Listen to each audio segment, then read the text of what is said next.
The man poised to become Germany's next chancellor accused President Trump of being indifferent to Europe's plight and blasted Washington's interference in his nation's general election yesterday. Friedrich Merz has begun work to forge a governing coalition, having ruled out working alongside a far-right party supported by the Trump administration. From Berlin, special correspondent Malcolm Brabant reports. Germans went to work this morning in a country that was radically different from the one they inhabited just 24 hours ago.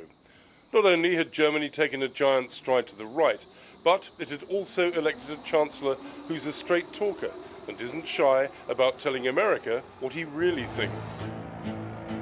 For me, the absolute priority will be to strengthen Europe as quickly as possible so that step by step we can really achieve independence from the USA. I never thought I would have to say something like that on a TV program, but after Donald Trump's latest comments in the last week, it's clear the Americans, or at least this group of Americans, this government, cares very little about the fate of Europe. And Merz laid into the Trump administration for Elon Musk's strident support for the anti-immigrant Alternative for Germany party. I have no illusions about what is happening in America. Just look at recent events, including Elon Musk's interventions in the German election campaign. This is unprecedented. The interventions from Washington were no less dramatic and brazen than those we have seen from Moscow. We are under massive pressure from both sides, and my absolute priority now is to establish unity in Europe. Germany's new chancellor is a man in a hurry. He wants to establish a stable coalition as quickly as possible. His priorities are security, the economy, and migration. And he says that he's confident of being able to do a deal with the outgoing Social Democrats. He says Germany needs a government that can act because the world isn't going to wait. But Lars Klingbeil, the joint leader of the Social Democrats, is far more relaxed.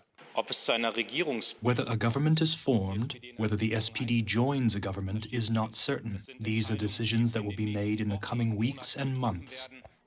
At the far right of Germany's political spectrum, Alice Weidel, the leader of the anti-immigrant AfD, was jubilant at becoming the second most popular party. We are the People's Party. We are stable, the second strongest party in Germany. We are on the rise. But she accused the new chancellor of betraying the wishes of the German electorate.